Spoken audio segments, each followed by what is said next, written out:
आदरणीय राष्ट्रपति जी के संबोधन पर आभार प्रकट करने के लिए मैं उपस्थित हुआ हूं। कल और आज, कल तो रात देर तक सभी माननीय सांसदों ने अपने विचारों से इस आभार प्रस्ताव को समृद्ध किया। कई माननीय अनुभवी सांसदों ने भी अपने विचार प्रकट किए और स्वाभाविक है कि लोकतंत्र की परंपरा भी है। जहां आवश्यकता था वहां प्रशंसा हुई, जहां परेशानी थी वहां कुछ नकारात्मक बातें भी हुई, लेकिन ये बहुत स्वाभाविक है।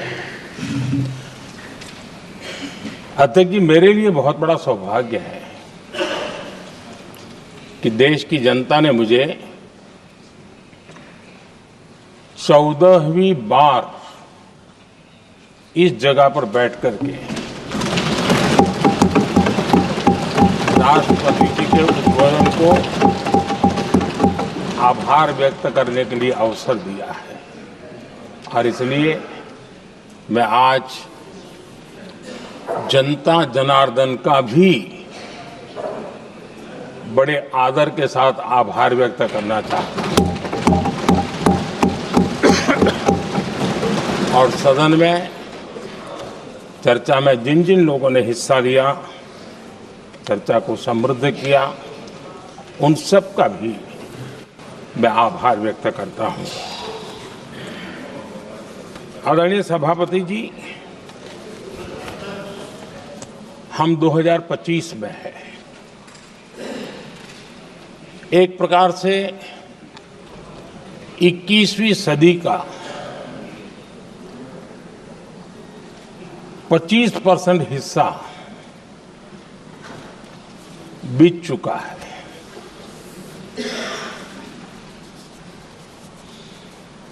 समय तय करेगा 20वीं सदी के आजादी के बाद और 21वीं सदी के प्रथम 25 साल में क्या हुआ, कैसा हुआ।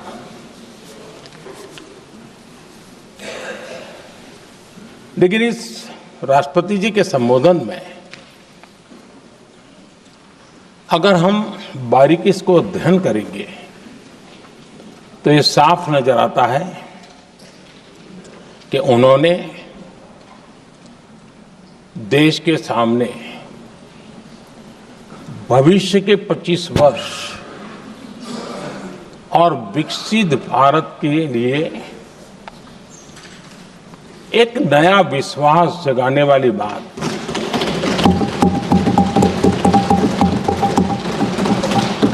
एक प्रकार से आदरणीय राष्ट्रपति जी का ये उद्बोधन विकसित भारत के संकल्प को मजबूती देने वाला है, नया विश्वास पैदा करने वाला है और जन सामान्य को प्रेरित करने वाला है। आदरणीय सभापति जी, सारे अध्ययन बार बार ये कह चुके हैं कि गत 10 वर्ष में देश की जनता ने हमें सेवा करने का मौका दिया। 25 करोड़ देशवासी गरीबी को परास्त करके गरीबी से बाहर निकले।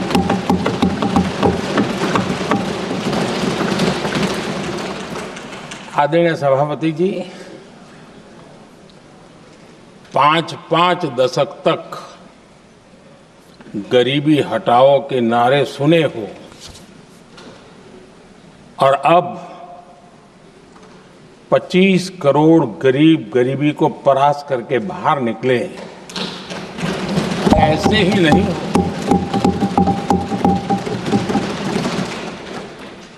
योजनाबद्ध तरीके से, समर्पित भाव से, अपनेपन की पूरी संवेदनशीलता के साथ जब गरीबों के लिए जीवन खपाते हैं ना, तब ये होता है। आदरणीय सभापति जी, जब जमीन से जुड़े लोग जमीन की सच्चाई को जानते हुए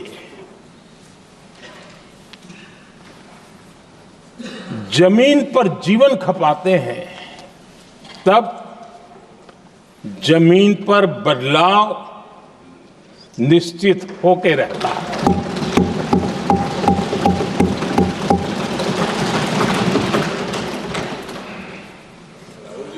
आदरणीय सभापति जी, हमने गरीब को झूठे नारे नहीं, हमने सच्चा विकास दिया।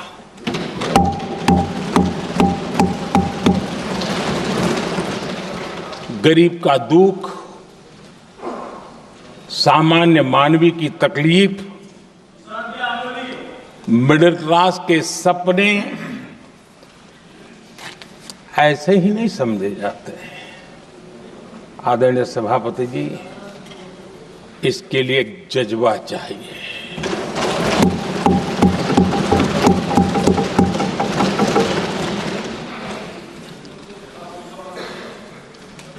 और मुझे दुख के साथ कहना है कि कुछ लोगों में ये है ही नहीं।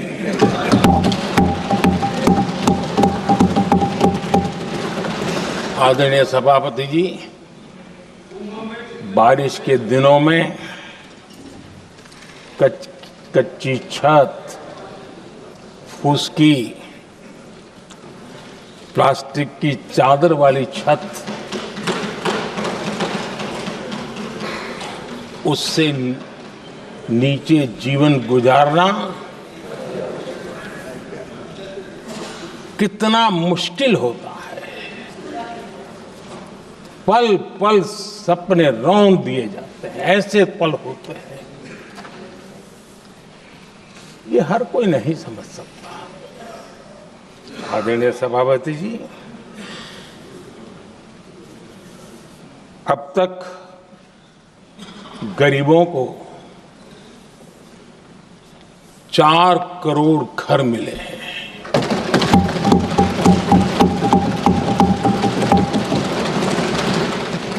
जिसने उस जिंदगी को जिया है ना, उसे समझ होती है कि पक्की छत वाला घर मिलने का मतलब क्या होगा। आदरणीय सभापति जी, एक महिला जब खुले में शौच जाने के लिए मजबूर हो जाती है, वो या तो सूर्योदय के पहले या सूर्यास्त के बाद, कठिनाइयों के झेलने के बाद इस छोटा सा अपना नित्य कर्म करने के लिए निकल सकती है। तब उसे क्या तकलीफ होती थी, ऐसे लोग समझ नहीं सकते। आदरणीय सभापति जी, हमने 12 करोड़ से ज्यादा शौचालय बनाकर बहनों बेटियों की मुश्किलें दूर की।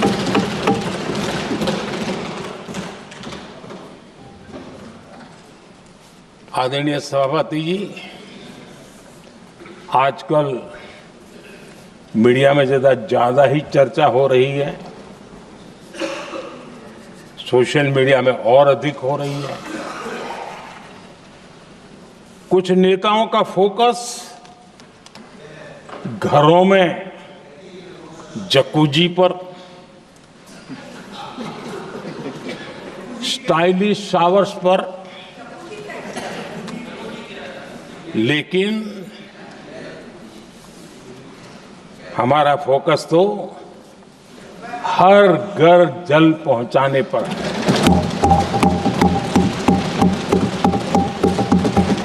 आजादी के 75 साल के बाद देश में 75% करीब 16 करोड़ से भी ज्यादा घरों के पास जल का करने के लिए नल का कनेक्शन नहीं था। हमारी सरकार ने 5 साल में 12 करोड़ परिवारों को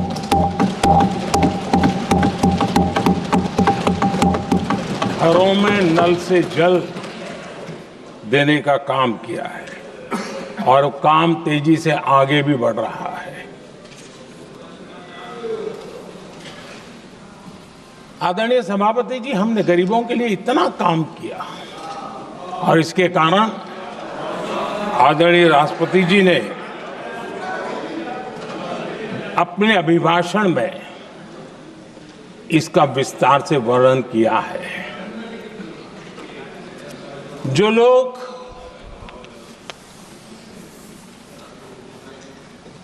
गरीबों की झोपड़ियों में फोटो सेशन कराकर अपना मनोरंजन करते रहते हैं, उन्हें संसद में गरीबों की बात बोरिंग ही लगेगी।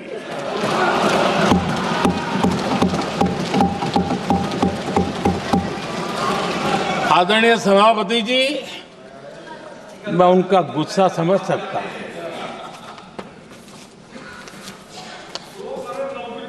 आदरणीय सभापति जी,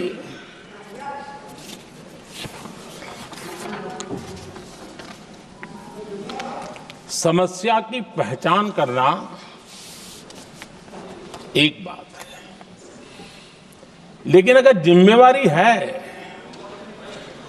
तो समस्या की पहचान कर करके छूट नहीं सकते।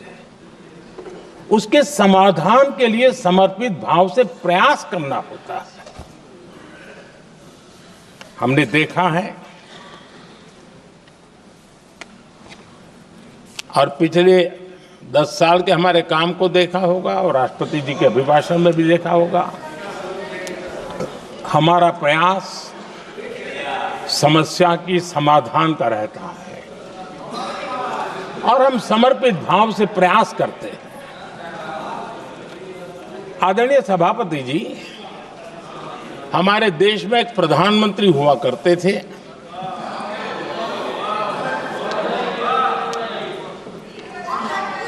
उनको मिस्टर क्लीन करने कहने की एक फैशन हो गई थी।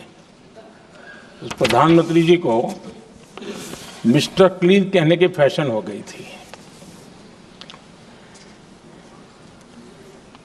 उन्होंने एक समस्या को पहचाना था और उन्होंने कहा था कि दिल्ली से 1 रुपया निकलता है तो गांव में 15 पैसा पहुंचता है। अब उस समय तो पंचायत से लेकर पार्लियामेंट तक एक ही पार्टी का राज था। पंचायत से पार्लियामेंट तक एक ही पार्टी का राज था और उस समय उन्होंने सार्वजनिक रूप से कहा था कि 1 रुपया निकलता है 15 पैसा पहुंचता है। बहुत गजब की हाथ सफाई थी।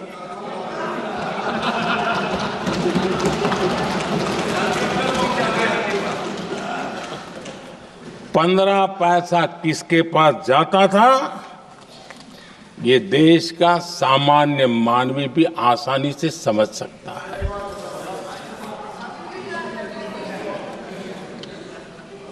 आदरणीय सभापति जी, देश ने हमें अवसर दिया, हमने समाधान खोजने का प्रयास किया।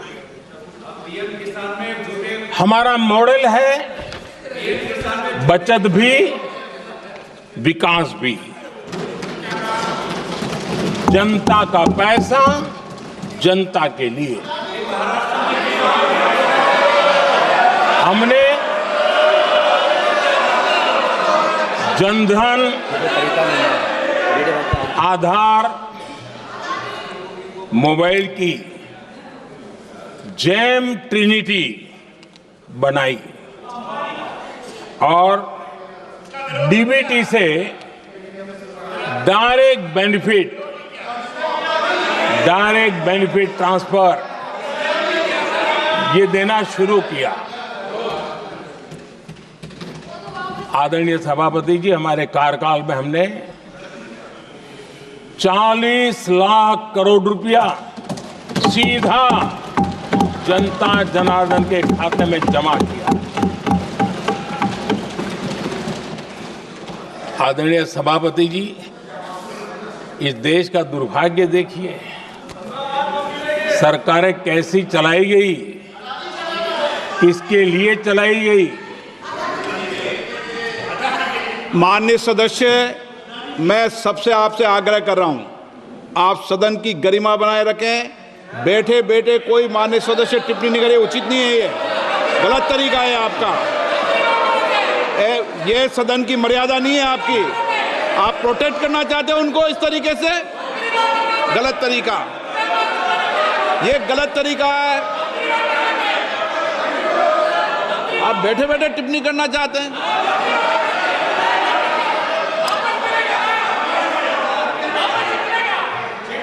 आदरणीय सभापति जी,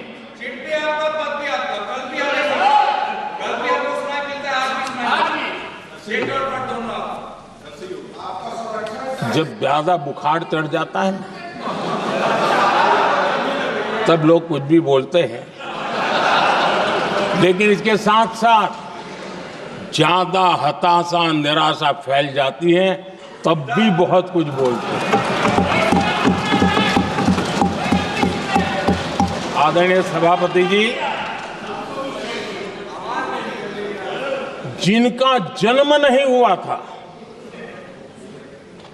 जो भारत की इस धरती पर अवतरित नहीं हुए थे, ऐसे 10 करोड़ फर्जी लोग सरकारी खजाने से अलग अलग योजनाओं का फायदा ले रहे थे। आदरणीय सभापति जी, सही को अन्याय न हो इसलिए राजनीतिक फायदा नुकसान की परवाह किए बिना हमने इन 10 करोड़ फर्जी नामों को हटाया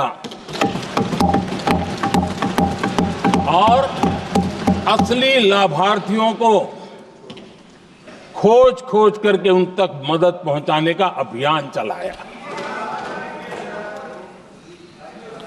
आदरणीय सभापति जी, ये 10 करोड़ फर्जी लोग जब हटे और भिन्न भिन्न योजनाओं का हिसाब लगाएं तो करीब करीब 3 लाख करोड़ रुपया गलत हाथों से जाने से बच गए। मैं हाथ किसका था ये नहीं कह रहा हूं, गलत हाथों से। आदरणीय सभापति जी, हमने सरकारी खरीद में भी टेक्नोलॉजी का भरपूर उपयोग किया, ट्रांसपेरेंसी लाए और जेम पोर्टल, जो आज राज्य सरकारें भी उसका उपयोग कर रही है, जेम पोर्टल से जो खरीदी हुई उससे आमतौर पर जो खरीदी होती है उससे कम पैसों में खरीदी हुई और सरकार के 1,15,000 करोड़ रुपए की बचत हुई।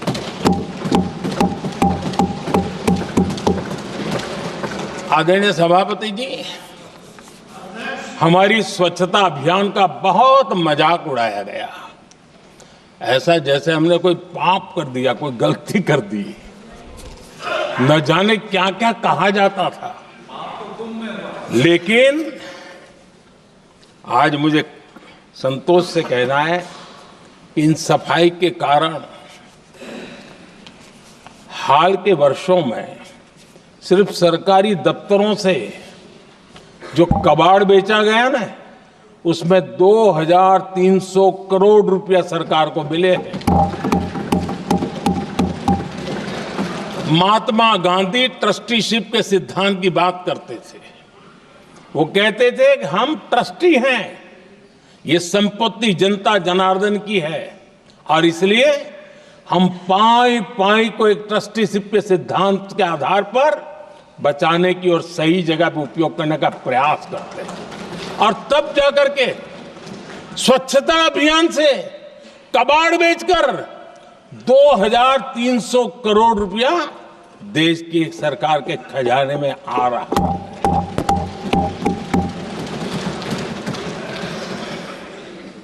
आदरणीय सभापति जी, हमने एक महत्वपूर्ण निर्णय लिया इथेनॉल ब्लेंडिंग का। हम जानते हैं हम एनर्जी इंडिपेंडेंट नहीं है, हमें बाहर से लाना पड़ता है। जब इथेनॉल ब्लेंडिंग किया और हमारे पेट्रोल डीजल की आय कम हुई, उस एक निर्णय से 1 लाख करोड़ रुपए का फर्क पड़ा है। और ये पैसे करीब करीब 1 लाख करोड़ रुपया किसानों की जेब में गया है।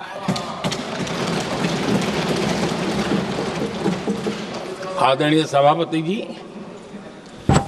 मैं बचत की तो बात कर रहा हूं, लेकिन पहले अखबारों की हेडलाइन हुआ करती थी, इतने लाख के घोटाले, इतने लाख के घोटाले, इतने लाख के घोटाले।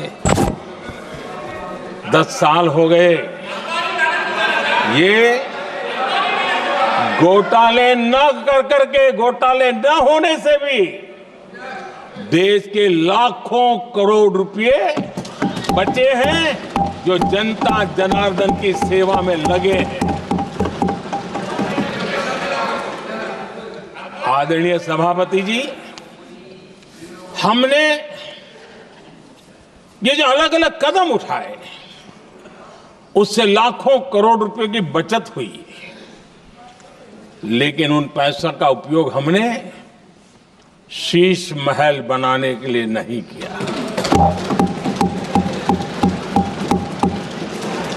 इसका उपयोग हमने देश बनाने के लिए किया है। इंफ्रास्ट्रक्चर का बजट 10 साल पहले 1,80,000 करोड़ था, हमारे आने से पहले।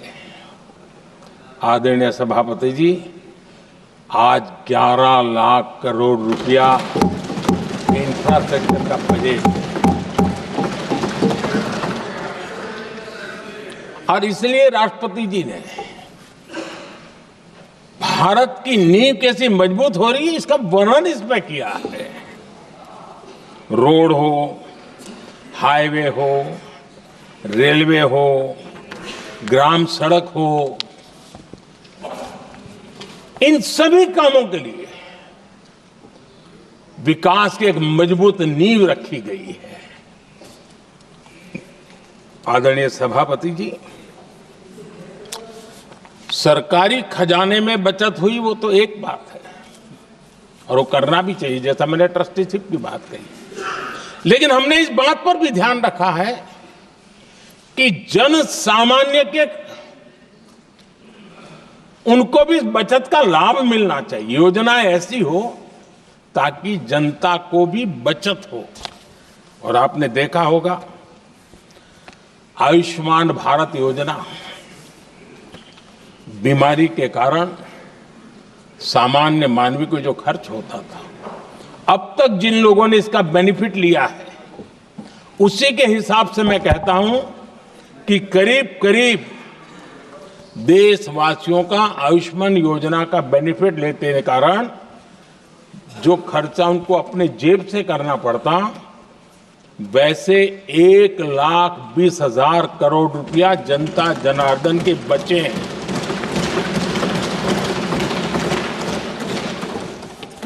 ये आवश्यक है कि अब जैसे जन औषधि केंद्र, आज मध्यम वर्ग के परिवार में 60-70 साल उम्र के परिवार के स्वजन हो तो स्वाभाविक है कोई न कोई बीमारी आ ही जाती है, दवाई का खर्चा भी होता है, दवाएं महंगी भी होती है। हमने जब से जन औषधि केंद्र खोले हैं जिसमें 80% डिस्काउंट होता है, और उसके कारण जिन परिवारों ने इन जन औषधि केंद्रों से दवाइयां ली हैं उनके करीब करीब 30,000 करोड़ रुपए दवाई को खर्चा बचा।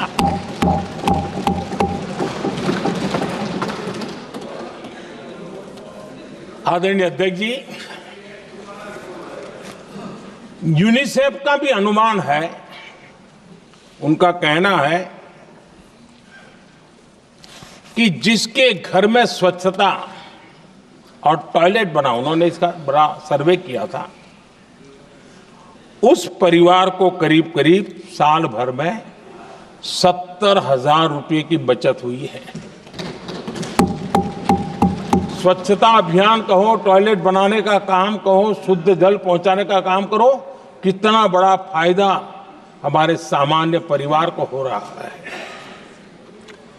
आदरणीय अध्यक्ष जी, नल से जल, मैंने प्रारंभ में उसका उल्लेख किया। WHO की एक रिपोर्ट आई है। WHO का कहना है कि नल से जल शुद्ध पानी मिलने के कारण उन परिवारों में जो अन्य बीमारियों के खर्चे होते थे, औसत 40,000 रुपया परिवार का बचा है।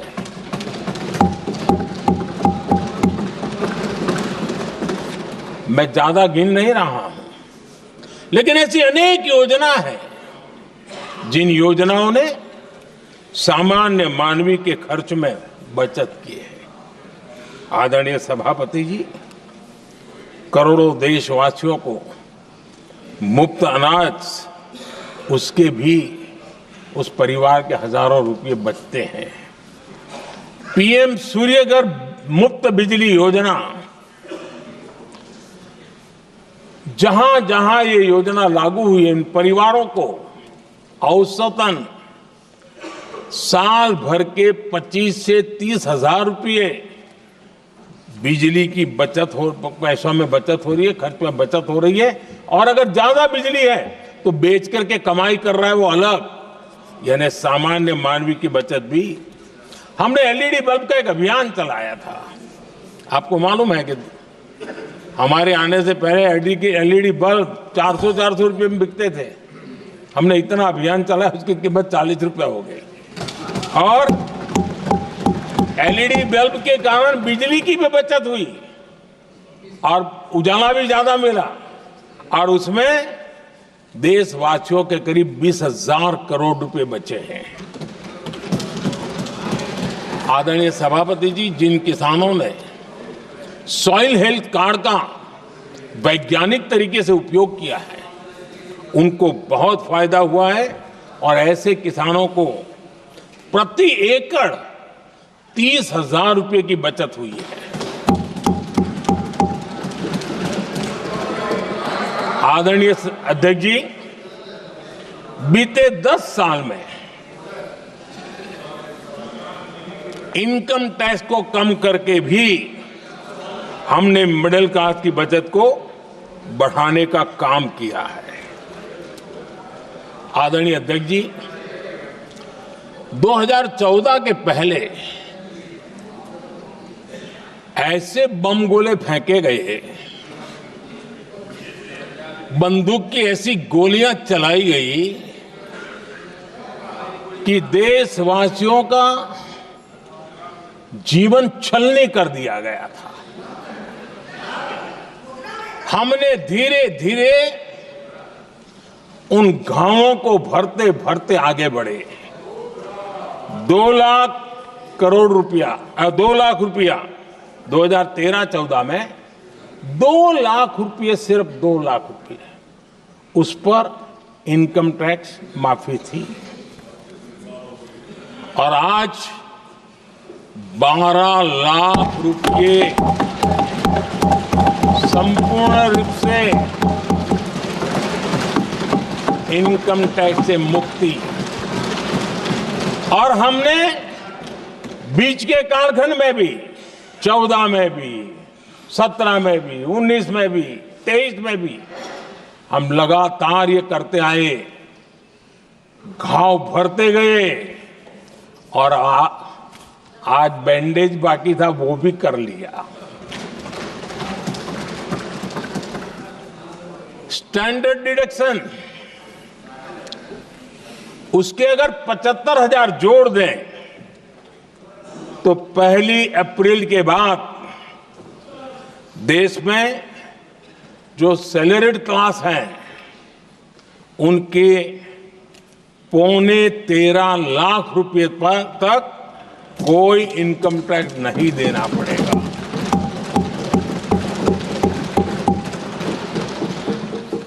आदरणीय सभापति जी, आप जिस समय युवा मोर्चा में काम करते थे तब एक बात आप सुनते होंगे, पढ़ते भी होंगे। एक प्रधानमंत्री आए दिन 21वीं सदी बोला करते थे। एक प्रकार से रट गया था, तकिया कलाम जैसा हो गया था, तो बोलते थे 21वीं सदी।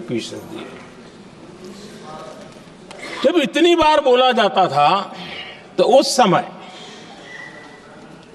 टाइम्स ऑफ इंडिया में R.K. लक्ष्मण ने एक बड़ा शानदार कार्टून बनाया था।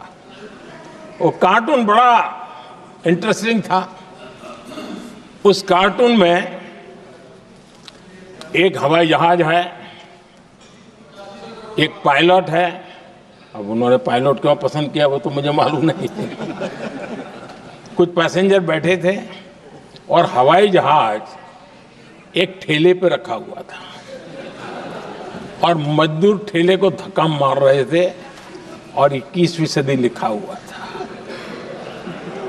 वो कार्टून उस समय तो मजाक लग रहा था, लेकिन आगे चल करके वो सच सिद्ध हो गया। आदरणीय अध्यक्ष जी, ये कटाक्ष था जमीनी सच्चाई से। तब के प्रधानमंत्री कितने कटे उठे थे और हवाई बातों में लगे हुए थे, इसका वो जीता जागता प्रदर्शन करने वाला कार्टून है।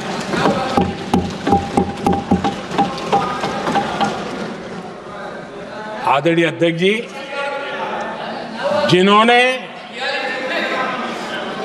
तब 21वीं सदी की बातें की थी, वो 20वीं सदी की जरूरतों को भी पूरा कर नहीं पाए थे। आदरणीय अध्यक्ष जी, आज जब मैं देखता हूं, पिछले 10 साल से सारी बीतों को बारीकी से देखने का अवसर मिला है, तो मुझे बड़ा दर्द होता है। हम 40-50 साल लेट हैं, जो काम 40-50 साल पहले हो जाने चाहिए थे। और इसलिए ये साल जब 2014 से देश की जनता ने हमको सेवा का अवसर दिया, हमने ज्यादा से ज्यादा युवाओं पर फोकस किया। हमें युवाओं की आकांक्षाओं पर बल दिया। हमने युवाओं के लिए ज्यादा अवसर बनाए। हमने कई क्षेत्रों को खोल दिया और जिसके कारण हम देख रहे हैं देश के युवा अपने सामर्थ्य का परचम लहरा रहे हैं। देश में हमने स्पेस सेक्टर को खोल दिया, डिफेंस सेक्टर को खोला, सेमीकंडक्टर मिशन लेकर के आए, इनोवेशन को बढ़ावा देने के लिए अनेक नई योजनाओं को हमने आकार दिया। स्टार्टअप इंडिया इकोसिस्टम पूरा डेवलप किया। और इस बजट में भी आदरणीय अध्यक्ष जी एक बहुत महत्वपूर्ण निर्णय हुआ है। 12 लाख की आय पर इनकम टैक्स की माफी, ये समाचार इतना बड़ा बन गया कि बहुत सी महत्वपूर्ण चीजों पर अभी भी कुछ लोगों का ध्यान नहीं गया है। वो महत्वपूर्ण निर्णय हुआ है, हमने न्यूक्लियर एनर्जी सेक्टर को ओपन कर दिया और इसके दूरगामी सकारात्मक प्रभाव और परिणाम देश को देखने के लिए मिलने वाले हैं। आदरणीय अध्यक्ष ji, AI, 3D printing, robotics, virtual reality की चर्चा हम तो गेमिंग का भी महात्मा क्या होता है इसके लिए भी प्रयास करने वाले लोगों में से। मैंने देश के नौजवानों से कहा है कि दुनिया का गेमिंग क्रिएशन का, क्रिएटिविटी वर्ल्ड का कैपिटल भारत क्यों न बने। और मैं देख रहा हूं बहुत तेजी से हमारे लोग काम कर रहे हैं।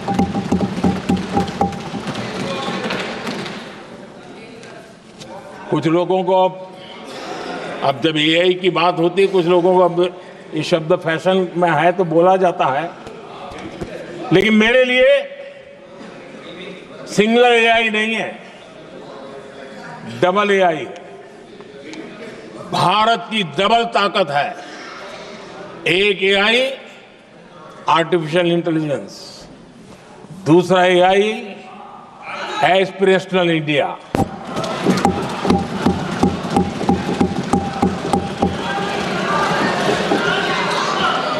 हमने स्कूलों में 10,000 टिंकरिंग लैब्स शुरू किए और आज उन टिंकरिंग लैब से निकले बच्चे रोबोटिक्स बना करके लोगों को चकित कर रहे हैं। और इस बजट में 50,000 नए टिंकरिंग लैब्स उसका प्रावधान किया गया। भारत वो देश है जिसके इंडिया एआई मिशन को लेकर के पूरी दुनिया बहुत आशावादी है और विश्व के एआई प्लेटफॉर्म में भारत की मौजूदगी एक महत्वपूर्ण स्थान प्राप्त कर चुकी है। आदरणीय अध्यक्ष जी, इस साल बजट में हमने डीप टेक के डोमेन को में इन्वेस्टमेंट की बात की है और डीप टेक मैं समझता हूं हमारे लिए तेज गति से आगे बढ़ने के लिए और 21वीं सदी पूरी तरह टेक्नोलॉजी ड्रिवन सेंचुरी है। ऐसे में हमारे लिए आवश्यक है कि भारत डीप टेक के क्षेत्र में बहुत तेजी से आगे बढ़े। आदरणीय अध्यक्ष जी, हम लगातार युवा भविष्य को ध्यान में रखते हुए काम कर रहे हैं, लेकिन कुछ दल हैं जो लगातार युवाओं के साथ धोखा कर रहे हैं, उन्हें धोखा दे रहे हैं।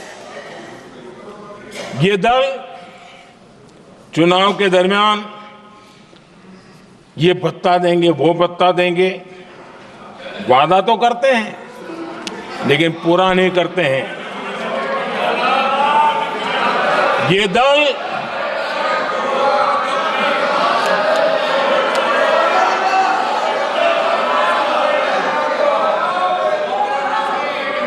प्लीज माननीय सदस्य गरिमा प्रतिष्ठा बनाए रखें। भारत की संसद में आप प्लीज बैठे बैठे टिप्पणी नहीं करें, और नए माननीय सदस्य बैठे बैठे टिप्पणी कर रहे हैं। आदरणीय अध्यक्ष जी, ये दल युवाओं के भविष्य पर आपदा बनकर गिरे हुए हैं।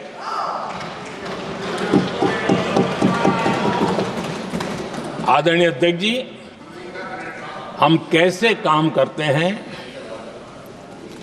ये हरियाणा में अभी अभी देश ने देखा है।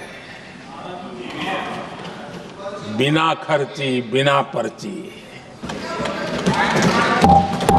नौकरी देने का वादा किया था, सरकार बनते ही नौकरी मिल गई नौजवानों को। हम जो कहते हैं उसी का परिणाम है। आदरणीय अध्यक्ष जी, हरियाणा में तीसरी बार भव्य विजय और हरियाणा में के इतिहास में तीसरी बार विजय, ये अपने आप में ऐतिहासिक घटना है। आदरणीय अध्यक्ष जी, महाराष्ट्र में भी ऐतिहासिक परिणाम, जनता जनार्दन के आशीर्वाद। महाराष्ट्र के इतिहास में सत्ता पक्ष के पास इतनी सीटें पहली बार, ये जनता जनार्दन के आशीर्वाद से हम करके आए हैं।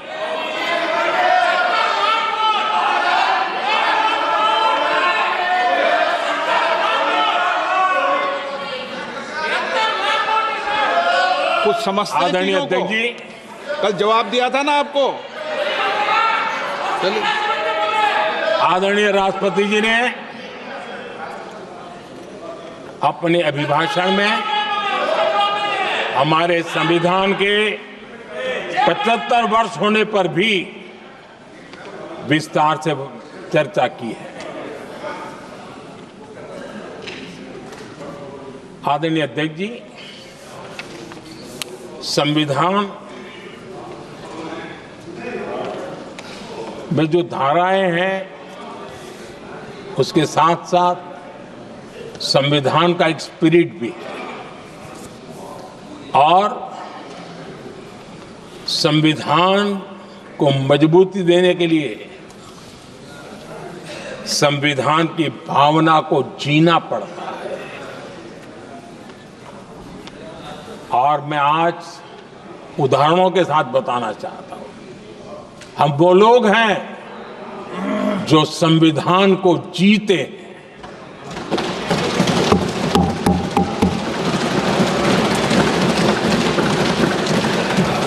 आदरणीय अध्यक्ष महोदय, हमारे यहां ये बात सही है, परंपरा है कि राष्ट्रपति जी जब उद्बोधन करते हैं तो उस सरकार के उस साल के कार्यकाल का ब्यौरा देते हैं। उसी प्रकार से राज्यों में गवर्नर का जो उद्बोधन होता है सदन में, वो उस राज्य के कार्यकलापों का ब्यौरा देते हैं। संविधान और लोकतंत्र का स्पिरिट क्या होता है? जब गुजरात के 50 वर्ष हुए, गोल्डन जुबली ईयर मना रहे थे, और सद्भाग्य से मुझे उस समय मुख्यमंत्री के रूप में सेवारत था मैं, तो हमने एक महत्वपूर्ण निर्णय किया। हमने किया इस गोल्डन जुबली ईयर में पिछले 50 वर्ष में सदन में जितने भी गवर्नर के भाषण हुए, मतलब उस समय की सरकारों का ही वाहवाही उसमें होती है, हमने कहा कि उन 50 साल में जितने भी गवर्नर के भाषण हुए हैं सबको ही एक पुस्तक के रूप में तैयार किया जाए, ग्रंथ बनाया जाए, और आज सभी लाइब्रेरीज में वो ग्रंथ अवेलेबल है। मैं तो बीजेपी वाला था, गुजरात में तो ज्यादातर कांग्रेस की सरकारें रही थी, उन सरकारों के गवर्नर के भाषण थे, लेकिन उसको भी प्रसिद्ध कराने का काम भाजपा से बना एक मुख्यमंत्री कर रहा था। क्यों? हम संविधान को जीना जानते हैं, हम संविधान को समर्पित है, हम संविधान के स्पिरिट को समझते हैं। आदरणीय अध्यक्ष जी, आप जानते हैं 2014 में जब हम आए तब मान्य विपक्ष नहीं था, रिकॉग्नाइज्ड अपोजिशन पार्टी नहीं थी, उतने अंक भी लेकर के कोई नहीं आए थे। भारत के अनेक कानून ऐसे थे कि हमें पूरी स्वतंत्रता थी उस कानून के हिसाब से काम करने की। अनेक कमेटियां ऐसी थी जिसमें लिखा था लीडर्स ऑफ अपोजिशन उसमें आएंगे, लेकिन अपोजिशन था ही नहीं, रिकॉग्नाइज अपोजिशन नहीं था। ये हमारा संविधान जीने का स्वभाव था, ये हमारा संविधान का स्पिरिट था, ये हमारी लोकतंत्र की मर्यादाओं का पालन करने का इरादा था। हमने तय किया कि भले मान्य विपक्ष नहीं होगा, रिकॉग्नाइज अपोजिशन नहीं होगा, लेकिन जो सबसे बड़े दल का सब नेता है उसको मीटिंगों में बुलाएंगे। ये लोकतंत्र का स्पिरिट होता है, तब होता है।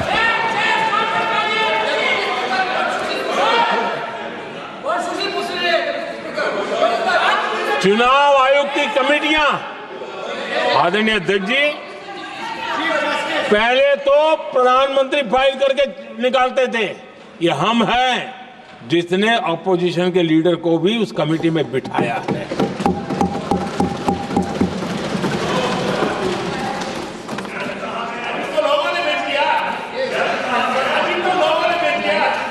और हमने इसके लिए कानून भी बनाया और आज विधिवत रूप से इलेक्शन कमीशन बनेगा तो अपोजिशन लीडर भी उसके निर्णय की प्रक्रिया में हिस्सा होंगे। ये काम हम करते हैं और ये मैंने पहले ही कहा, हम इसलिए करते हैं कि हम संविधान को जीते हैं।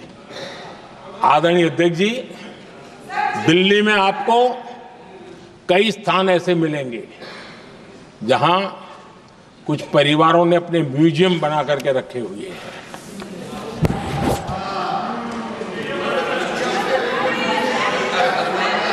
जनता जनार्दन के पैसों से काम हो रहा है।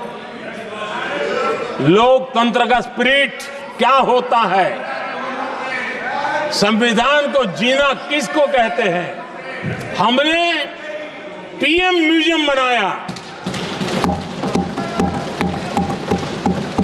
और देश के पहले से लेकर के मेरे पूर्व तक के सभी प्रधानमंत्रियों के जीवन को और उनके कार्य को उस पीएम म्यूजियम बनाया गया है।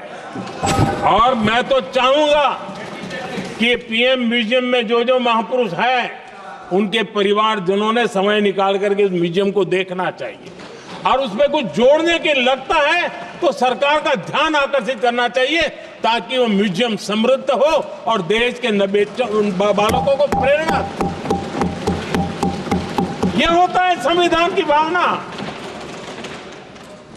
अपने लिए तो सब करते हैं, खुद के लिए जीने वालों की जमात बहुत छोटी नहीं है। संविधान के लिए जीने वाले यहां बैठे हैं।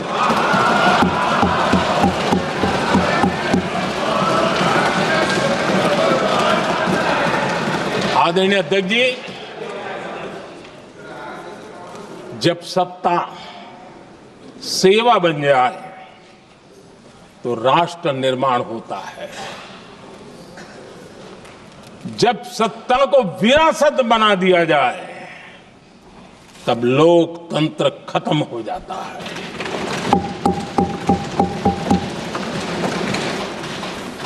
आदरणीय अध्यक्ष जी,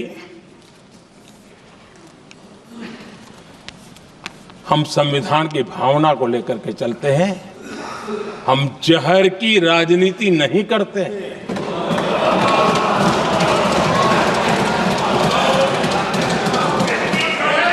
हम देश की एकता को सर्वोपरि रखते हैं और इसलिए सरदार वल्लभ भाई पटेल का दुनिया का सबसे ऊंचा स्टैच्यू बनाते हैं और स्टैच्यू ऑफ यूनिटी देश को जोड़ने का जिस महापुरुष ने काम किया उसका हम स्मरण करते हैं। और वो भाजपा के नहीं थे, वो जनसंघ के नहीं थे। हम संविधान को जीते हैं, इसलिए इस सोच से आगे बढ़ते हैं।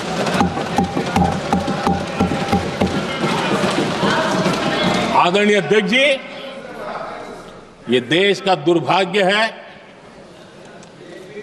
कि आजकल कुछ लोग अर्बन नक्सल की भाषा खुलेआम बोल रहे हैं।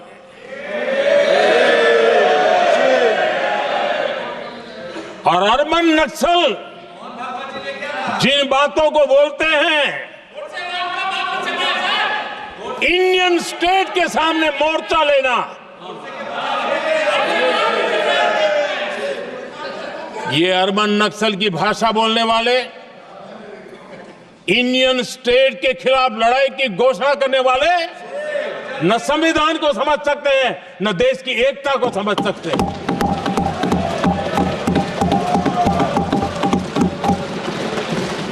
आदरणीय अध्यक्ष जी, 7 दशक तक जम्मू एंड कश्मीर और लद्दाख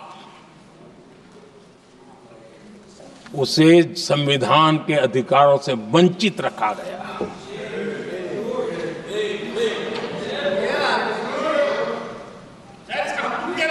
यह संविधान के साथ भी अन्याय था और जम्मू कश्मीर और लद्दाख के लोगों के साथ भी अन्याय था। हमने आर्टिकल 370 की दीवार गिरा दी। अब जम्मू कश्मीर और लद्दाख के उन राज्यों को, देशवासियों को जो अधिकार हैं, वो अधिकार उनको मिल रहे हैं। और संविधान का महात्म्य हम जानते हैं, संविधान की भावना को जीते हैं, इसलिए ऐसे मजबूत निर्णय भी हम करते हैं। आदरणीय अध्यक्ष जी, हमारा संविधान हमें भेदभाव करने का अधिकार नहीं देता है। जो लोग संविधान को जेब में लेकर के जीते हैं, उनको पता नहीं है कि आपने मुस्लिम महिलाओं को कैसी मुसीबतों में जीने के लिए मजबूर कर दिया था।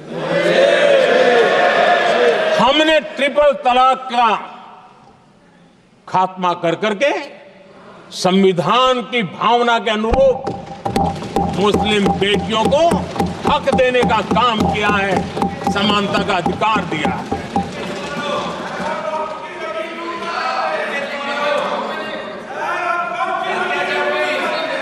जब भी देश में एनडीए की सरकार रही है, हमने एक लंबे विजन के साथ काम किया है। पता नहीं देश को बांटने के लिए किस किस प्रकार की भाषाओं का प्रयोग किया जा रहा है। हताशा, निराशा पता नहीं उनको कहां तक ले जाएगी। लेकिन हमारी सोच कैसी है, एनडीए के साथी मिलकर के किस दिशा में सोचते हैं।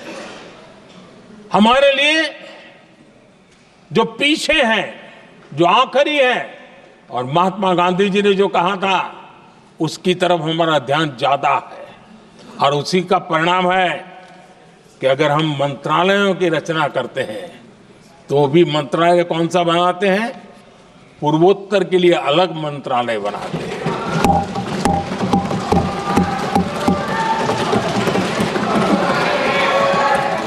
हम देश में इतने साल हो गए, अटल जी आए तब तक किसी को समझ नहीं आया था।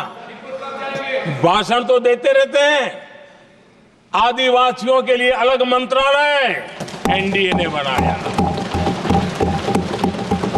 आदरणीय अध्यक्ष जी, हमारे दक्षिण के राज्य समुद्री तट से जुड़े हैं। हमारे पूर्व के कई राज्य समुद्री तट से जुड़े हैं। वहां के समाज में फिशरीज का काम और फिशरमैन की संख्या बहुत बड़ी तादाद में है। उनका भी ख्याल रखना चाहिए। और जमीन के भीतर के छोटे पानी के जो इलाके रहते हैं वहां भी फिशरमैन के रूप में काम करने वाले समाज के आखिरी तबके के लोग हैं। ये हमारी सरकार है जिन्हें फिशरीज के लिए अलग मंत्रालय बनाया।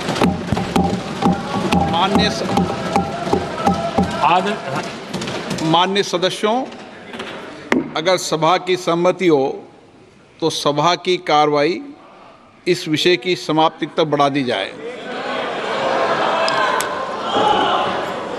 माननीय प्रधानमंत्री जी। आदरणीय अध्यक्ष जी,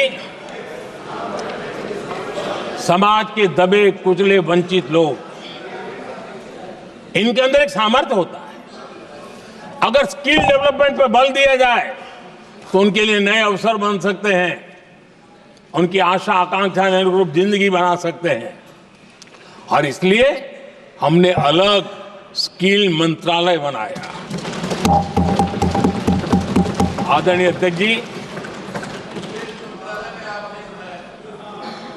देश में लोकतंत्र का पहला धर्म होता है कि हम सत्ता को सामान्य से सामान्य नागरिक तक उसका अवसर मिले। और इस बात को ध्यान में रखते हुए भारत के कोऑपरेटिव सेक्टर को और समृद्ध बनाने के लिए और तंदुरुस्त बनाने के लिए देश के करोड़ों लोगों को जोड़ने का उसमें अवसर है। अनेक क्षेत्रों में कोऑपरेटिव मूवमेंट को बढ़ाया जा सकता है और उसको ध्यान में रखते हुए हमने अलग कोऑपरेटिव मंत्रालय बनाया। विजन क्या होता है ये यहां पता चलता है। आदरणीय अध्यक्ष जी, जाति की बातें करना कुछ लोगों के लिए फैशन बन गई है। पिछले 30 साल से सदन में आने वाले ओबीसी समाज के सांसद दलों के भेदभाव से ऊपर उठ करके एक होकर के 30-35 साल से मांग कर रहे थे कि ओबीसी कमीशन को संवैधानिक दर्जा दिया जाए। जिन लोगों को आज जातिवाद में मलाई दिखती है उनको उस समय ओबीसी समाज की याद नहीं आई। ये हम हैं जिन्होंने ओबीसी समाज को संवैधानिक दर्जा दिया। पिछड़ा वर्ग आयोग आज संवैधानिक व्यवस्था में जो है। आदरणीय अध्यक्ष जी, हर सेक्टर में एससी, एसटी, ओबीसी को ज्यादा से ज्यादा अवसर मिले, उस दिशा में हमने बहुत मजबूती के साथ काम किया है। मैं आज इस सदन के माध्यम से देशवासियों को उनके सामने एक अहम सवाल रखना चाहता हूं। और अध्यक्ष महोदय, जरूर देशवासी मेरे इस सवाल पर चिंतन भी करेंगे और चौराहे पर चर्चा भी करेंगे। कोई मुझे बताएं, क्या एक ही समय में संसद में एससी वर्ग के एक ही परिवार के 3 सांसद कभी हुए हैं क्या? एससी वर्ग के एक ही परिवार के 3 सांसद कभी भी हुए क्या?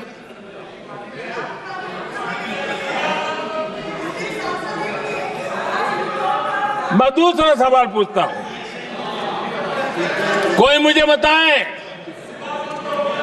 कि एक ही कालखंड में एक ही समय में संसद में एसटी वर्ग के एक ही परिवार के 3 एमपी हुए हैं क्या?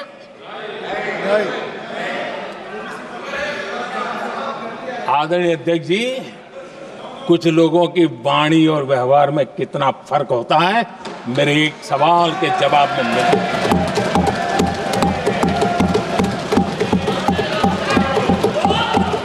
जमीन आसमान का अंतर होता है, रात दिन का अंतर होता है।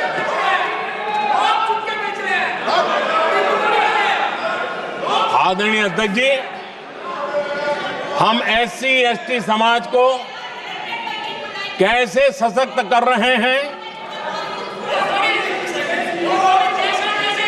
आदरणीय अध्यक्ष जी, समाज में तनाव पैदा किए बिना एकता की भावना को बरकरार रखते हुए समाज के वंचितों का कल्याण कैसे किया जाता है, इसका मैं एक उदाहरण देता हूं।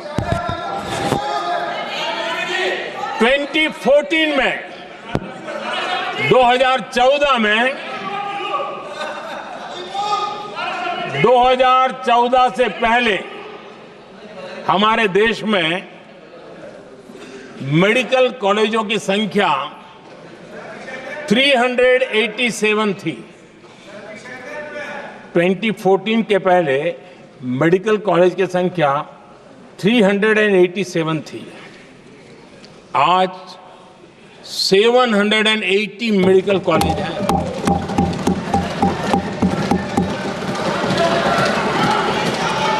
अब मेडिकल कॉलेज बड़े हैं तो सीटें भी बड़ी हैं।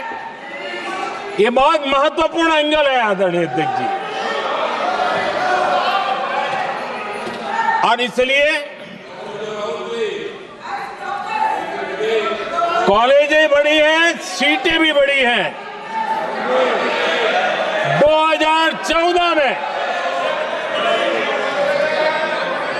2014 में हमारे देश में SC छात्रों की 2014 से पहले हमारे देश में SC छात्रों की MBBS की सीट 7,700 थी।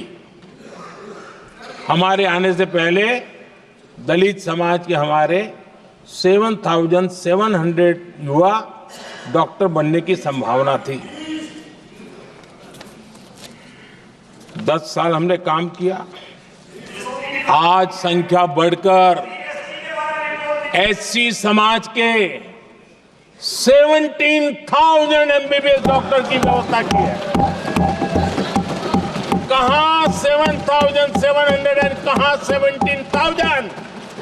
अगर दलित समाज का कोई कल्याण का और समाज में तनाव लाए बिना एक दूसरे के सम्मान को बढ़ाते हुए, आदरणीय अध्यक्ष जी, 2014 के पहले ST छात्रों के लिए MBBS की सीटें 3,800 थी। आज ये संख्या बढ़कर लगभग 9,000 हो गई है।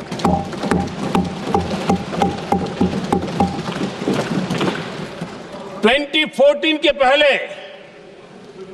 OBC के छात्रों के लिए MBBS में 14,000 से भी कम, 14,000 से भी कम सीटें थी। आज इनकी संख्या लगभग 32,000 हो गई है। OBC समाज के 32,000 MBBS डॉक्टर बनेंगे। आदरणीय अध्यक्ष महोदय, पिछले 10 साल में हर सप्ताह एक नई यूनिवर्सिटी बनी है।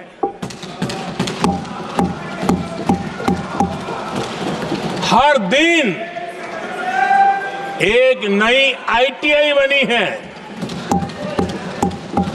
हर 2 दिन में एक नया कॉलेज खुला है।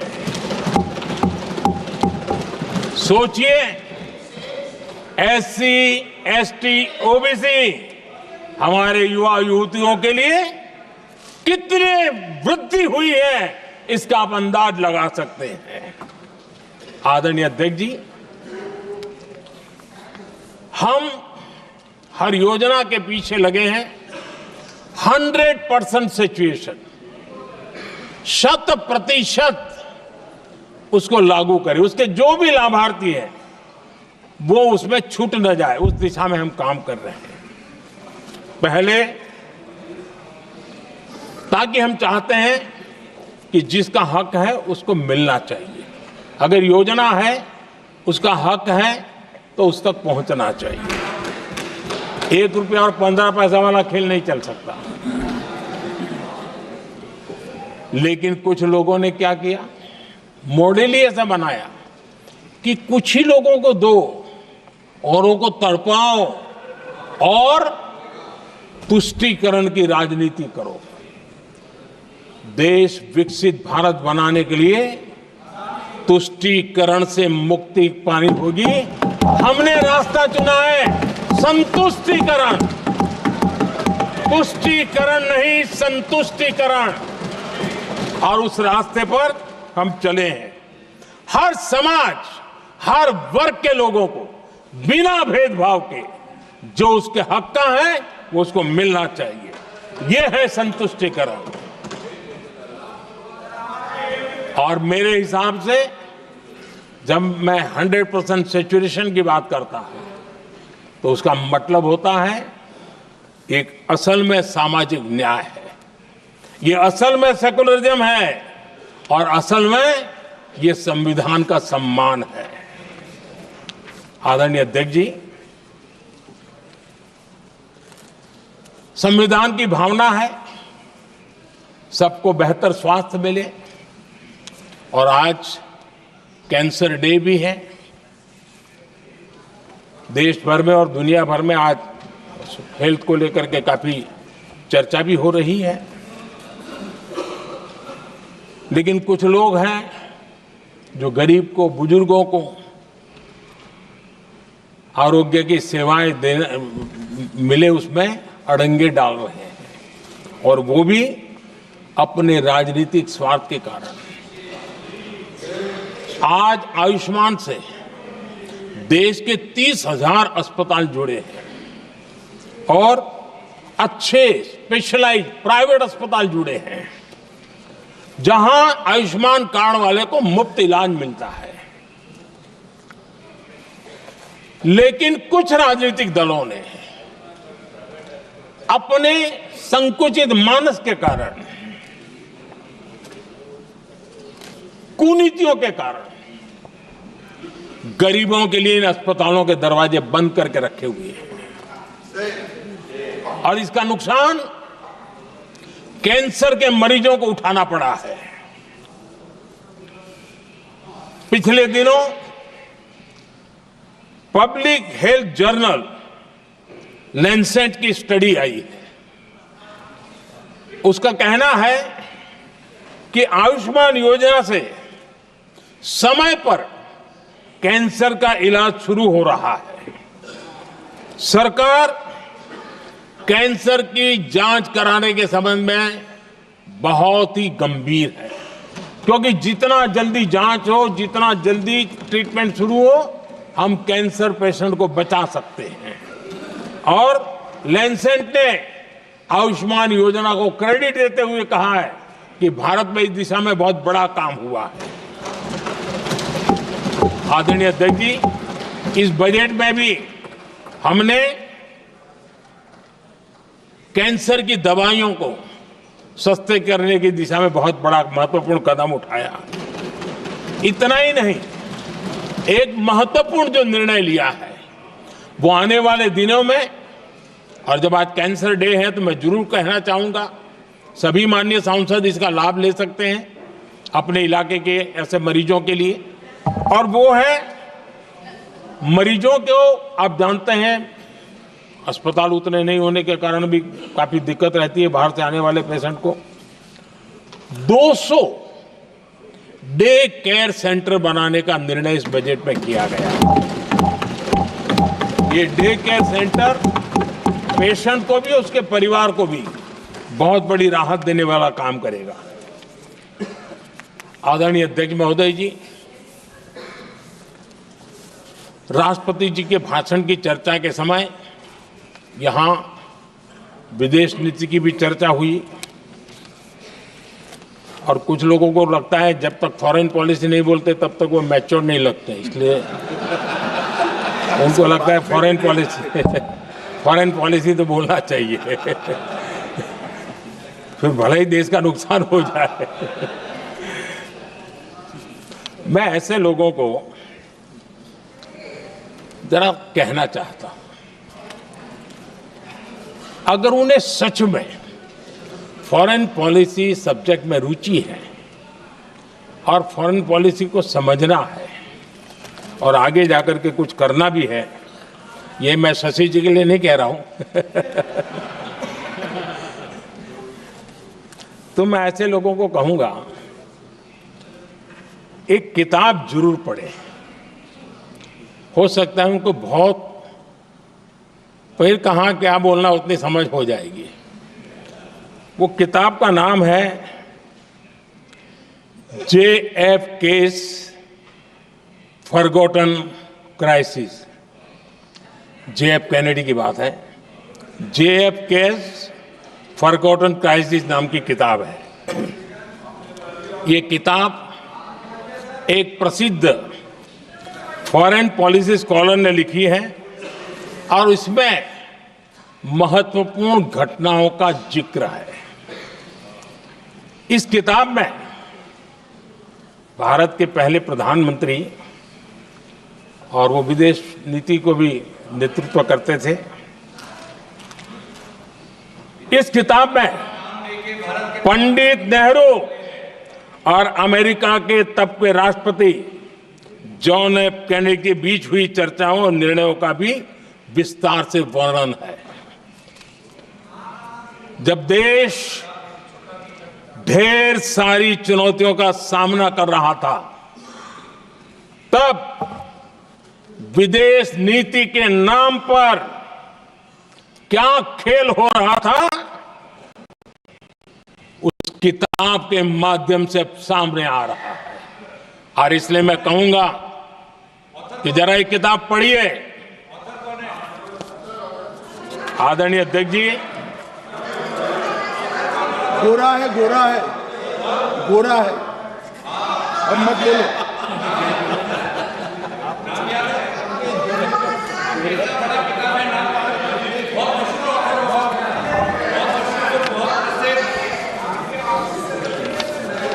आदरणीय अध्यक्ष जी, राष्ट्रपति जी के अभिभाषण के बाद एक महिला राष्ट्रपति जी एक गरीब परिवार की बेटी, उनका सम्मान न कर सके, आपकी मर्जी, लेकिन क्या क्या कहकर उनको अपमानित किया जा रहा है।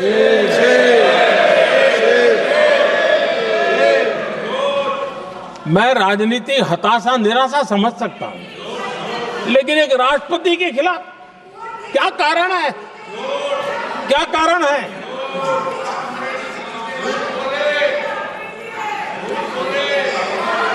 आदरणीय अध्यक्ष जी, आज भारत इस प्रकार की विकृत मानसिकता को छोड़ करके, उस सोच को छोड़ करके विमेन लेड डेवलपमेंट के मंत्र को लेकर के आगे बढ़ रहा है। अगर आधी आबादी उसको अगर पूरा अवसर मिले तो भारत 2 गुनी रफ्तार से आगे बढ़ सकता है, और ये मेरा विश्वास है। 25 साल से इस क्षेत्र में काम करने के बाद मेरा विश्वास और दृढ़ हुआ है। आदरणीय अध्यक्ष जी, पिछले 10 साल में सेल्फ हेल्प ग्रुप्स अब तक 10 करोड़ नई महिलाएं एसएचजी में जुड़ी है, और ये महिलाएं वंचित परिवारों से, ग्रामीण बैकग्राउंड से, समाज के अंतिम पायदान पर बैठी इन महिलाओं का सामर्थ्य बढ़ा, उनका सामाजिक स्तर भी ऊपर उठा और सरकार ने इनकी मदद 20 लाख रुपए तक बढ़ा दी है ताकि वो इस काम को आगे बढ़ा सके। उनकी कार्यक्षमता बढ़े, उसका स्केल बढ़े, उस दिशा में हम प्रयास कर रहे हैं और उसका आज ग्रामीण अर्थव्यवस्था पर बहुत ही सकारात्मक प्रभाव हो रहा है। आदरणीय अध्यक्ष जी, राष्ट्रपति जी ने अपने अभिभाषण में लखपति दीदी अभियान की चर्चा की है। हमारी नई सरकार तीसरी बार बनने के बाद अब तक जो जानकारियां रजिस्टर हुई है उस हिसाब से 50 लाख से ज्यादा लखपति दीदी की जानकारी हम तक पहुंची और जब से मैंने इस योजना को आगे बढ़ाया है अब तक करीब करीब 1.25 करोड़ महिलाएं लखपति दीदी बनी हैं और हमारा लक्ष्य है कि हम 3 करोड़ महिलाओं को लखपति दीदी बनाएंगे और इसके लिए आर्थिक कार्यक्रमों का बल दिया जाएगा। आदरणीय अध्यक्ष जी, आज देश के अनेक गांवों में ड्रोन दीदी की चर्चा हो रही है। एक मनोवैज्ञानिक परिवर्तन गांवों में आया है। महिला के हाथ में ड्रोन चलाते हुए देख के गांव के लोगों का महिला के प्रति देखने का नजरिया बदल रहा है और आज नमो ड्रोन दीदी खेतों में काम कर करके लाखों रुपया कमाने लगी हैं।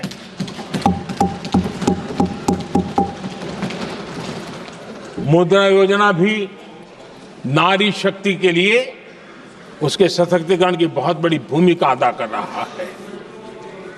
करोड़ों महिलाएं पहली बार मुद्रा योजना लेकर के उद्योग के अंदर अपने कदम रखे हैं और उद्योगपति की भूमिका में आई है।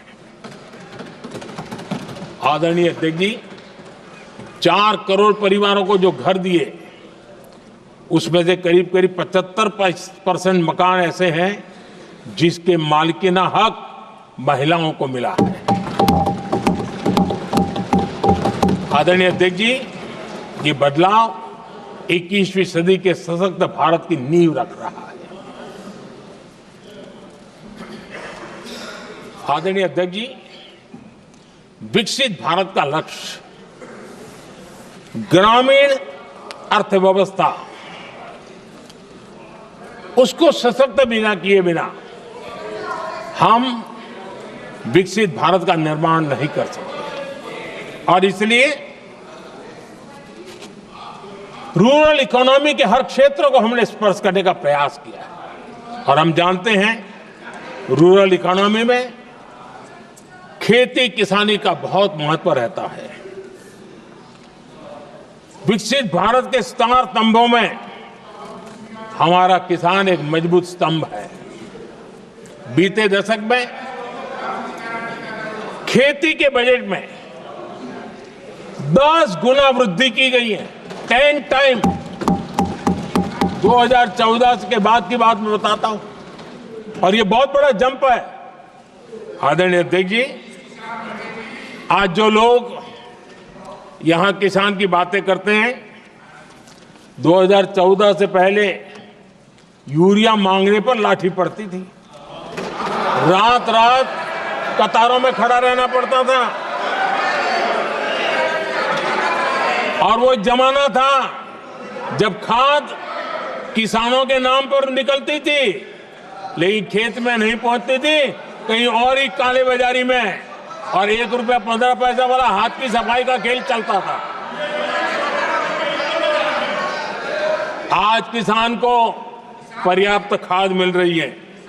कोविड का महासंकट आया, सारी सप्लाई चेन डिस्टर्ब हो गई, दुनिया में अनाप शनाप दाम बढ़ गए और परिणाम ये हुआ कि क्योंकि हम यूरिया पर डिपेंडेंट हैं, हमें बाहर से लाना पड़ता है। आज भारत सरकार को जो बोरा यूरिया का 3000 रुपए में पड़ता है, सरकार ने वो झेला और किसान को 300 से भी कम कीमत पर दिया है, 300 रुपए से कम। किसान को ज्यादा से ज्यादा फायदा हो, इसके लिए लगातार हम काम कर रहे हैं।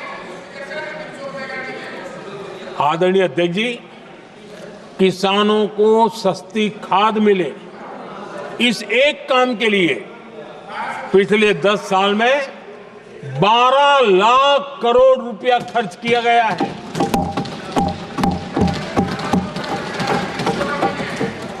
पीएम किसान सम्मान निधि, उसे करीब 3.5 लाख करोड़ रुपए डायरेक्ट किसान के खाते में पहुंचे हैं। हमने रिकॉर्ड एमएसपी भी बढ़ाया और पहले की तुलना में बीते दशक में 3 गुना अधिक हमने खरीदी की है।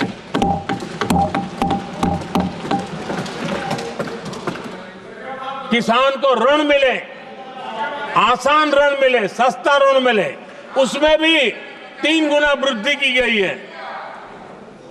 पहले प्राकृतिक आपदा में किसान को अपने हाल पर छोड़ दिया जाता था। हमारे सेवा काल के दौरान पीएम फसल बीमा के तहत 2 लाख करोड़ रुपए किसानों को मिले हैं। आदरणीय अध्यक्ष महोदय, सिंचाई के लिए बीते दशक में अभूतपूर्व कदम उठा गए हैं और जो लोग संविधान की बातें करते हैं उनको ज्यादा ज्ञान नहीं है, ये भी दुर्भाग्य है। बहुत कम लोगों को मालूम होगा कि हमारे देश में डॉक्टर बाबा साहब आम्बेडकर ने पानी की योजनाओं को लेकर इतना उनका विजन क्लियर था, इतना व्यापक था और इतना समावेशी था, जो आज भी हम लोगों को प्रेरणा देता है। और 100 से बड़ी सिंचाई परियोजनाओं जो दशकों से लटकी हुई थी, हमने उसको पूरा करने का अभियान चलाया ताकि किसानों के खेत में पानी पहुंचे। बाबा साहब का विजन था नदियों को जोड़ने का। नदियों जोड़ने की वकालत बाबा साहब आम्बेडकर ने की थी, लेकिन सालों तक, दशकों दशक बीत गए, कुछ नहीं हुआ। आज हमने केन बेतवा लिंक प्रोजेक्ट और पार्वती काली सिंह चंबल लिंक प्रोजेक्ट पर काम शुरू कर दिया और मैं तो गुजरात में कई नदियों को इस प्रकार से जोड़ करके नदियों को जिंदा करने का काम करने का मेरा सफल अनुभव भी रहा है। आदरणीय अध्यक्ष महोदय, हर देशवासी का इस सपना होना चाहिए, हम सबका सपना होना चाहिए कि दुनिया के हर डाइनिंग टेबल पर made in India food packet क्यों ना हो। आज मुझे खुशी होती है जब भारत की चाय, इसके साथ साथ अब हमारी कॉफी भी दुनिया में अपनी महक फैला रही है, बाजारों में धूम मचा रही है। इवन हमारा टर्मरिक कोविड के बाद सबसे ज्यादा मांग बढ़ी है। आदरणीय अध्यक्ष जी, आप जरूर देखेंगे आने वाले समय में हमारा प्रोसेस सी फूड, और जिसको लेकर कुछ लोगों को पता नहीं कब क्यों दर्द हुआ, बिहार का मखाना दुनिया में पहुंचने वाला है।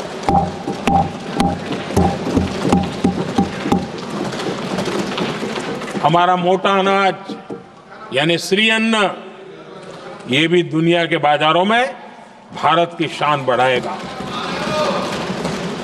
आदरणीय अध्यक्ष महोदय, विकसित भारत के लिए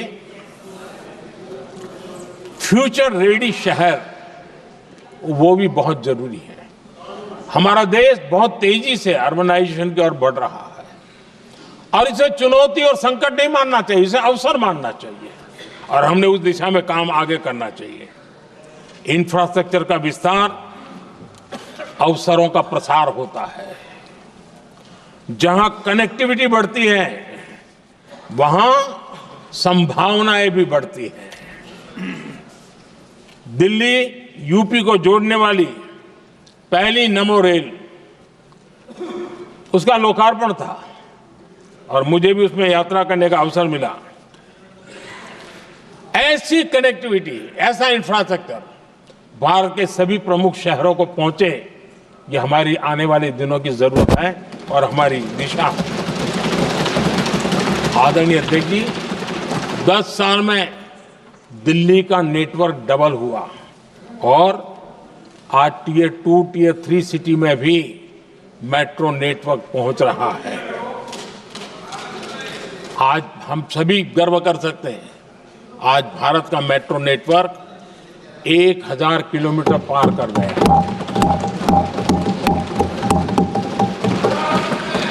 और इतना ही नहीं, वर्तमान में 1000 किलोमीटर और उस पर भी काम चल रहा है। यानी हम कितना तेजी से आगे बढ़ रहे हैं। आदरणीय अध्यक्ष जी, प्रदूषण को कम करने की दिशा में भी कई इनिशिएटिव भारत सरकार ने लिए हैं। 12,000 इलेक्ट्रिक बस हमने देश में दौड़ाना शुरू किया है और दिल्ली को भी बड़ी सेवा करी है, हमने दिल्ली को भी दिया है।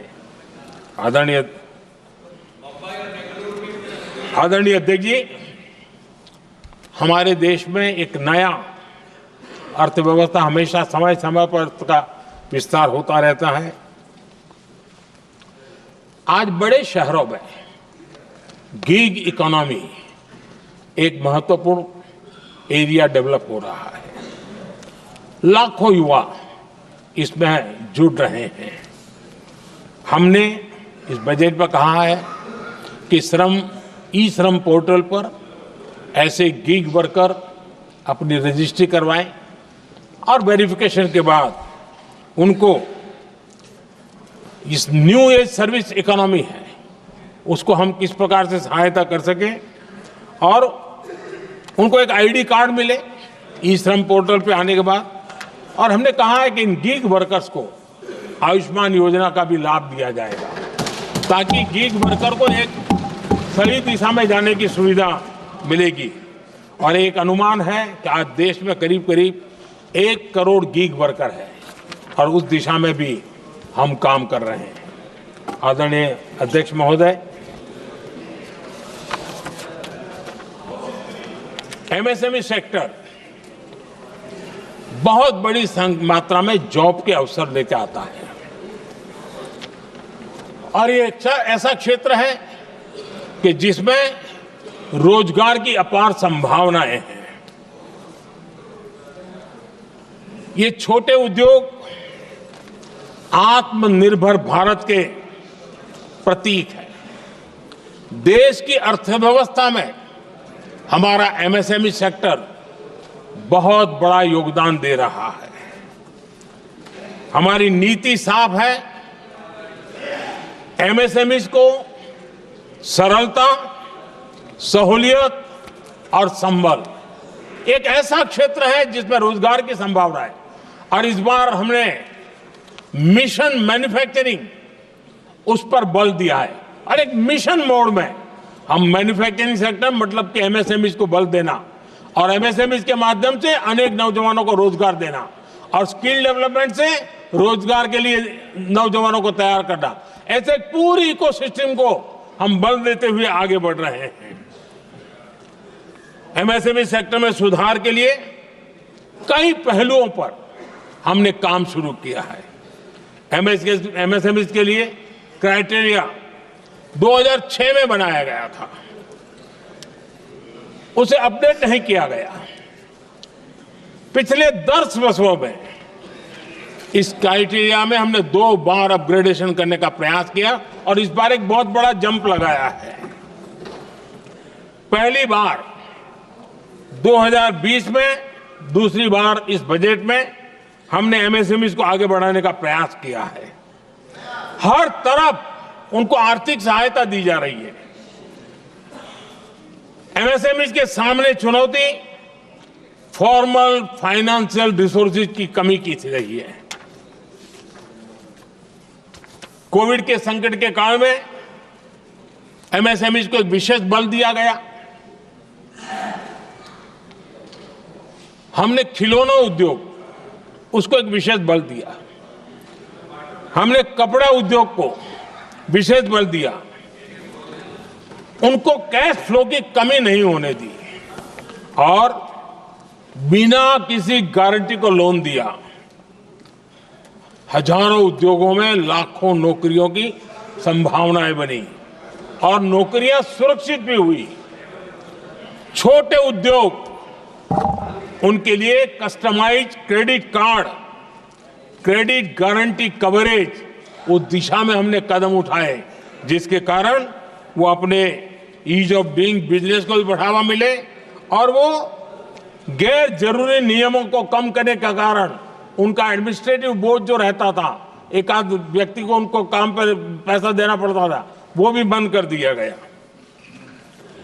एमएसएमई को बढ़ावा देने के लिए जो हमने नई नीतियां बनाई है, आपको खुशी होगी, एक समय था 2014 के पहले खिलौने जैसी चीजें हम इंपोर्ट करते थे। आज मैं गर्व से कह सकता हूं कि मेरे देश के खिलौने बनाने वाले छोटे उद्योग आज दुनिया के अंदर खिलौने एक्सपोर्ट हो रहे हैं।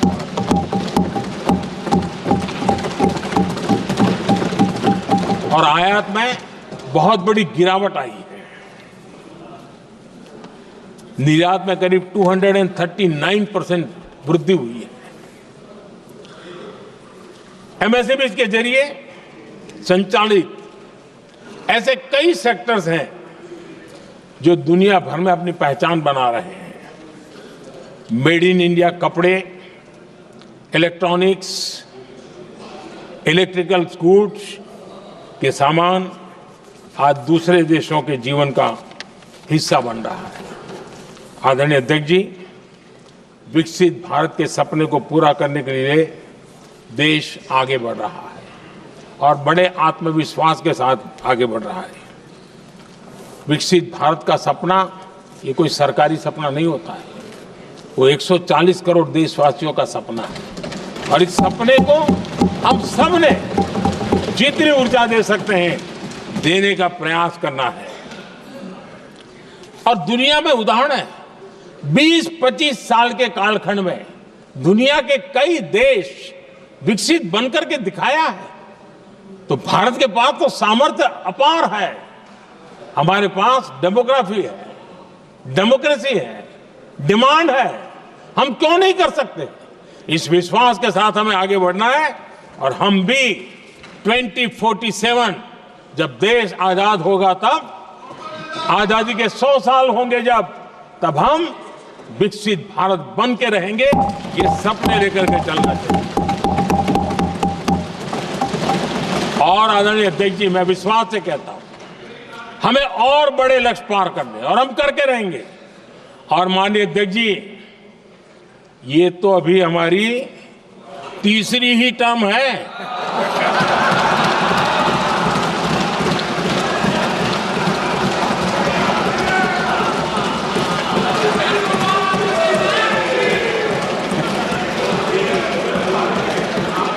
हम देश की आवश्यकता के अनुसार आधुनिक भारत बनाने के लिए, सक्षम भारत बनाने के लिए और विकसित भारत का संकल्प साकार करने के लिए हम आने वाले अनेक वर्षों तक जुटे रहने वाले हैं।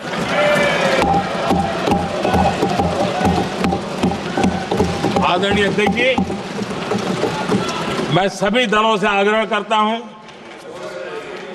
सभी नेताओं से आग्रह करता हूं, देशवासियों से आग्रह करता हूं, अपनी अपनी राजनीतिक विचारधाराएं होंगी, अपने अपने राजनीतिक कार्यक्रम होंगे, लेकिन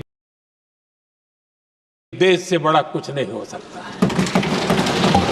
हम सब के लिए देश सर्वोपरि है और हम मिलकर के विकसित भारत के सपने को, अपना 140 करोड़ देशवासियों का सपना भी अपना सपना, इस सपने को लेकर के चल पड़े, इस सपने को लेकर के चल पड़े।